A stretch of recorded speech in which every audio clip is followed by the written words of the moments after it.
Okey, Assalamualaikum. Saya Cikgu Najiha. Okey, insya-Allah hari ini kita akan masuk bab baru iaitu bab 8, tajuk daya dan juga gerakan. Jadi dalam bab 8 ini kamu akan lihat dengan lebih terperinci apakah itu daya dan juga gerakan. Apakah kesan daya terhadap aktiviti kehidupan harian kita? Okey, daya ni ada berapa jenis? Okey, ada banyak jenis daya dalam kehidupan harian kita. Jadi kita akan lihat satu persatu apa yang dimaksudkan daya dan juga gerakan. Okey, apakah itu daya? Okey, cikgu nak kamu ingat, daya ialah tarikan atau tolakan yang dikenakan ke atas suatu objek. Kalau kamu tengok je perkataan daya, kamu mesti ingat perkataan tarikan atau tolakan. Jadi, hampir semua aktiviti harian kita melibatkan daya. Contohnya, kita tolak pintu, kita tarik pintu. Jadi, kita kenakan daya tarikan ataupun tolakan terhadap pintu tersebut. Barulah pintu itu akan terbuka ataupun tertutup. Okey, contoh gambar yang dekat dalam buku teks kamu. Okey, dia kenakan daya tarikan terhadap satu tin makanan. Jadi, penutup tin makanan tersebut akan terbuka. Jadi, ini kita panggil daya tarikan. Okey, contoh yang kedua, daya tolakan. Contoh kita tutup switch, tekan. Jadi, kita kenakan daya tolakan kepada switch tersebut. Okey, macam tadi cikgu cakap, daya ni ada pelbagai jenis. Jadi, macam mana kita nak tengok pelbagai jenis daya tersebut? Okey, contoh kita boleh lakukan eksperimen. Dekat sini ada eksperimen A, B, C dan juga D. Okay, setiap eksperimen A, B, C dan juga D ni ada jenis daya yang berbeza. Okey, contoh yang A. Ada gambar seorang lelaki sedang melambung bola. Jadi bola tersebut akan jatuh ke bawah. Okey, apakah nama jenis daya yang dilakukan oleh lelaki ini? Okey, nanti kita akan lihat. Okey, contoh eksperimen yang kedua. Okey, menggunakan blok kayu dan juga meja ataupun permukaan yang licin.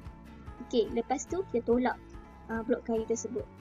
Okey, keadaan ataupun situasi yang kedua, menggunakan blok kayu yang sama dan juga meja yang sama, cuma ada kertas pasir, okey, ataupun permukaan yang kasar.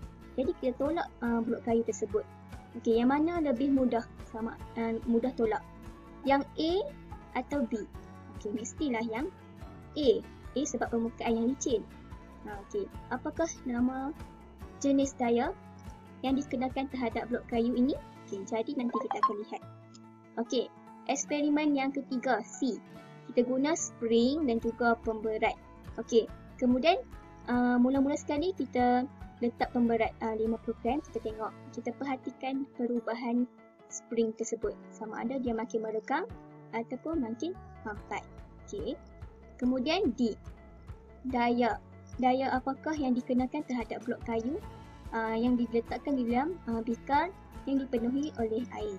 Jadi kita tekan blok kayu ni sampai ke dasar, kemudian kita lepas. Apa terjadi dekat blok kayu ni? Adakah dia naik atas semula ataupun dia pegun saja dekat bawah ni? Okey, nanti kita akan lihat yang lebih terperinci jenis-jenis daya yang dikenakan di eksperimen A, B, C dan juga D. Okey, jenis-jenis daya. Okey, jenis daya yang pertama kita panggil daya graviti.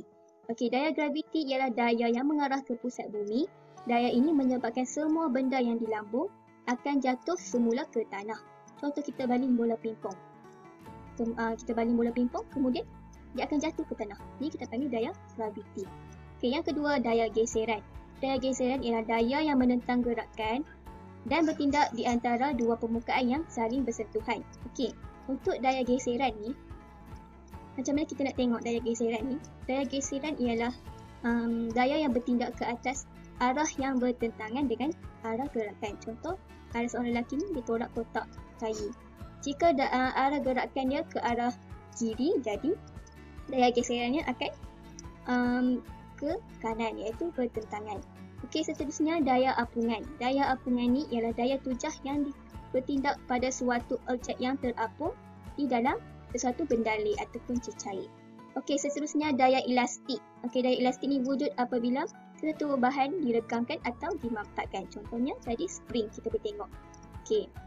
Kemudian daya normal. Daya normal ialah daya yang dihasilkan apabila suatu objek bersentuhan dengan suatu permukaan. Contoh kita letak apple di atas satu meja. Jadi apple tersebut ada berat yang tersendiri yang menyebabkan apple tersebut duduk pegun macam ni. Okay, ni kita panggil daya normal. Okay. Berat juga, berat suatu objek yang ditaklifkan sebagai daya graviti yang bertindak ke atas.